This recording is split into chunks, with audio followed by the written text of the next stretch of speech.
Like and subscribe on the way in the door, people. Welcome back to Fanboy Fridays. Here we go.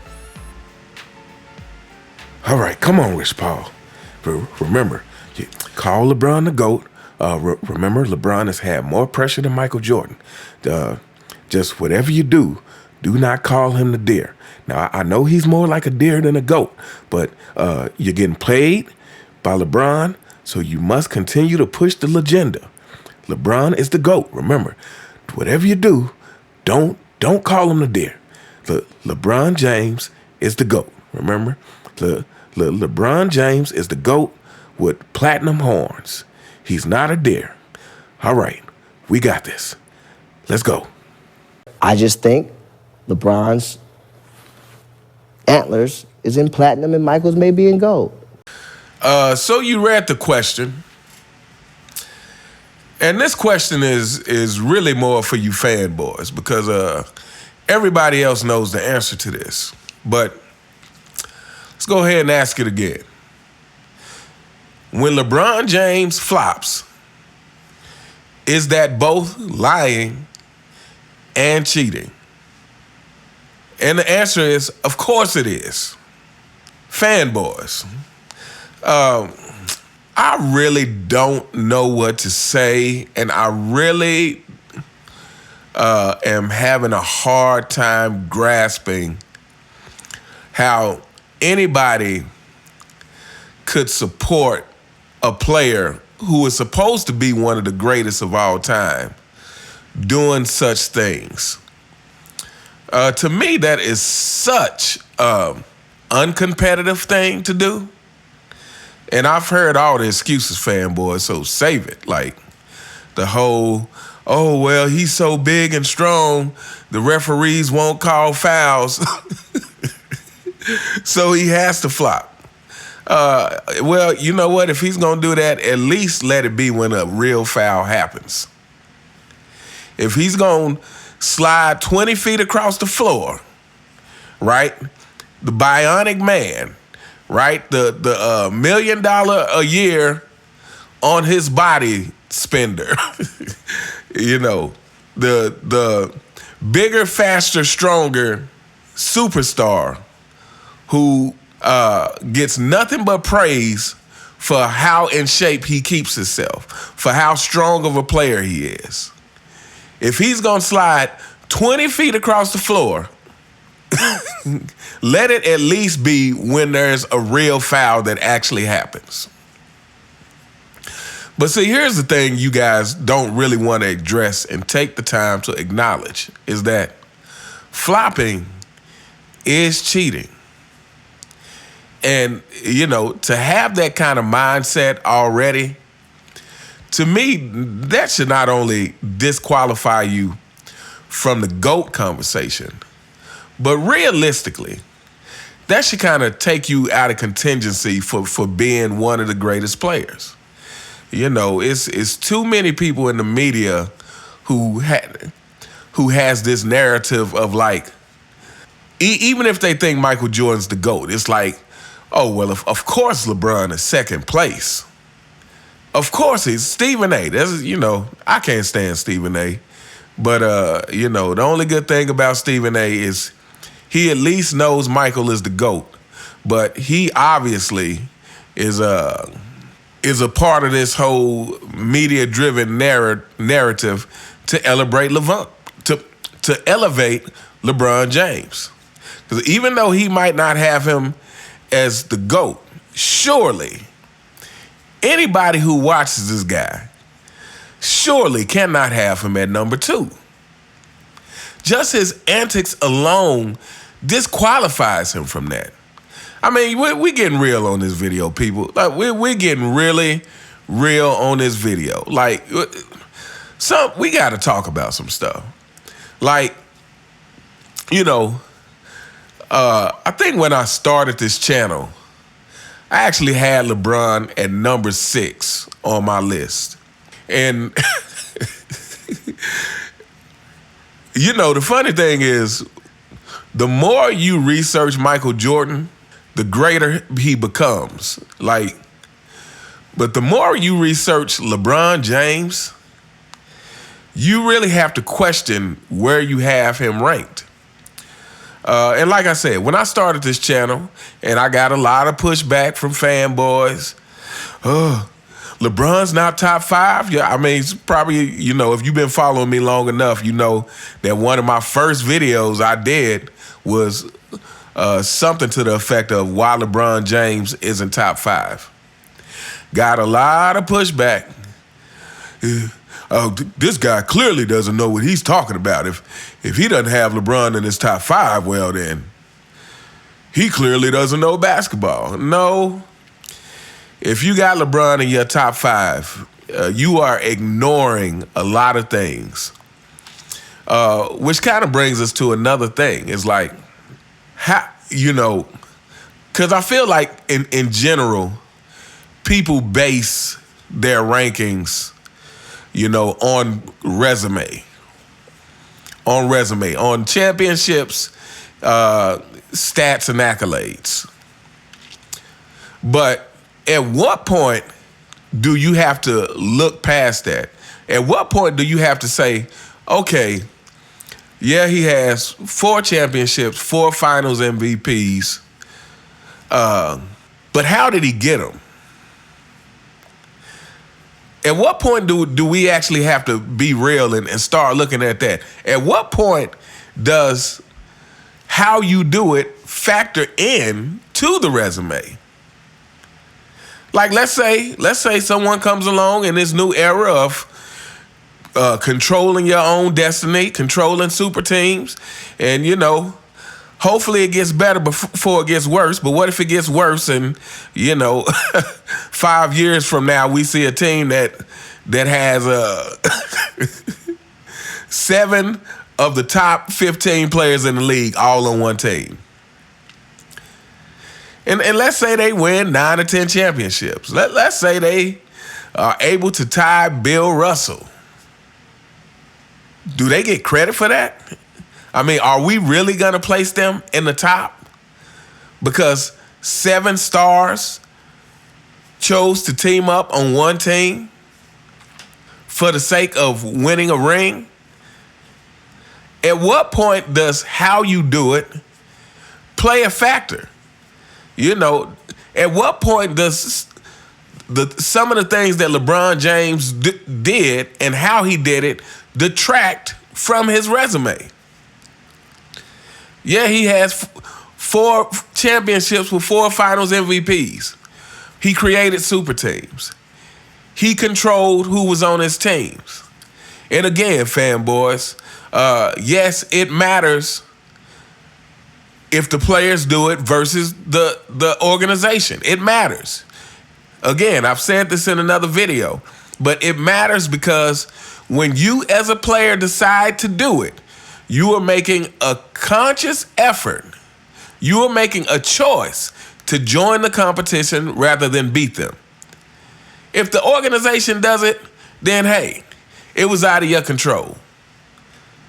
That is, unless you were requesting the very best players, But if the organization does it, if they draft a great player or, if they get a great player in free agency, that's out of your control. But when you, as a player, make a conscious decision to say, hey, I want to go join another one of the best players in the league. I want to go join them rather than beat them. You are showing that you are not that much of a competitive person. So yes, LeBron making his own teams for the championship, it matters, and it should detract from the quality of those championships. LeBron flopping should be a big strike against where you rank him among the greats. Because yes, flopping is both lying and cheating. You're lying about getting fouled. And you're cheating the game by trying to trick the referees into basically giving you some free points. If real competitors like to overcome the odds. That's what real competitors do. Fanboys, you guys wouldn't know nothing about that. I said it before.